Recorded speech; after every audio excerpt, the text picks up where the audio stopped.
গোটা বিশ্বে চলছে যুদ্ধের প্রস্তুতি। কোথাও রাশিয়ার সঙ্গে ইউক্রেনের, তো কোথাও ইসরায়েলের সঙ্গে প্যালেস্টাইনের। ইতিমধ্যেই সেই পরিস্থিতিতে শান্তির বার্তা নিয়ে সেজে উঠছে চার্চ। প্রসঙ্গত উল্লেখ্য, সামনেই বড়দিন, আর সেই বড়দিনে যীশু খ্রিস্টের স্মরণে মেতে উঠবে আপামর খ্রিস্টান মানুষ সহ সকল ধর্মাবলম্বী মানুষজন। তাই এখন চলছে জেলা শহরের চার্চগুলোর জোর প্রস্তুতি। বড়দিনের অনুষ্ঠানের প্রাক্কালে নানা রকম অনুষ্ঠান এক প্রকার সেরে ফেলছেন এই খ্রিস্টান ধর্মাবলম্বী মানুষজন।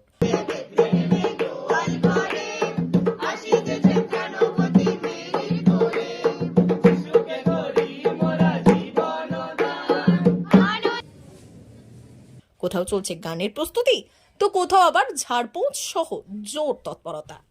মেদিনীপুর জেলা তথা শহরের একমাত্র খ্রিস্টানদের ক্যাথলিকদের চার্চ শেখপুরাতে এখন তারই যুদ্ধকালীন তৎপরতা।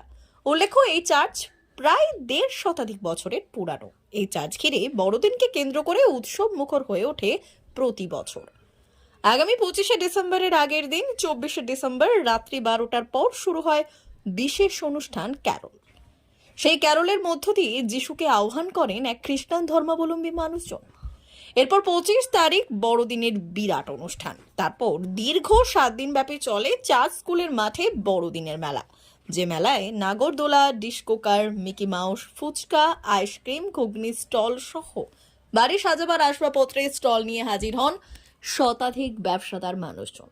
মাঝরাতে ২৪ তারিখে সে যিশুর জন্ম পর্ব আমরা পালন করি খ্রিস্ট জাগ সহ।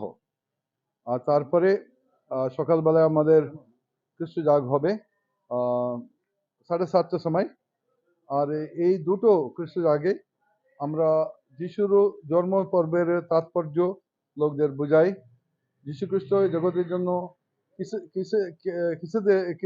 কি কারণের জন্য এসেছিলেন, আর তার তাৎপর্য আমরা বুঝিয়ে আমরা বলি যে যিশু নিজেকে রিক্ত করলেন, যে একজন কৃতদাসের মতো উনি করলেন, যাতে জগতের মানুষের মতো উনি হতে পারেন।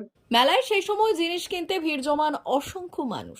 এই বছর ৪৩ বছরে পড়ল এই মেলা, আর এই কদিন চার্চগুলোতেও চলে যিশুর উপাসনা।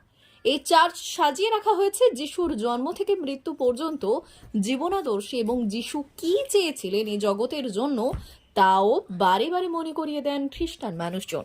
বিশেষ করে আজ বিশেষ করে দরকার হয়েছে, কারণ যিশু আমাদের শেখাচ্ছেন আমরা যেন সবাইদের এইভাবে দেখি যে আমরা একই পিতার সন্তান।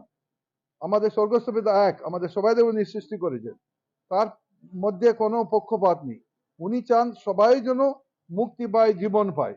আর জীবন কি করে পায় সেটা যীশুখ্রিস্ট আমাদের শিখিয়েছেন। সেটা আমরা জীবনে দুটো পথ আছে, একটা পথে সরুর পথ, সেই পথ দিয়ে অল্প জানি যায়, আর একটা বিশাল পথ। যে সরু পথ হচ্ছে যেখানে আমরা পরস্পরকে ভালোবাসি, পরস্পরকে ক্ষমা করি, পরস্পর যারা গরিব দিন দুঃখী জড়িয়ে যাচ্ছে তাদের আমাদের অর্থটা তাদের সঙ্গে ভাগ করে দিই।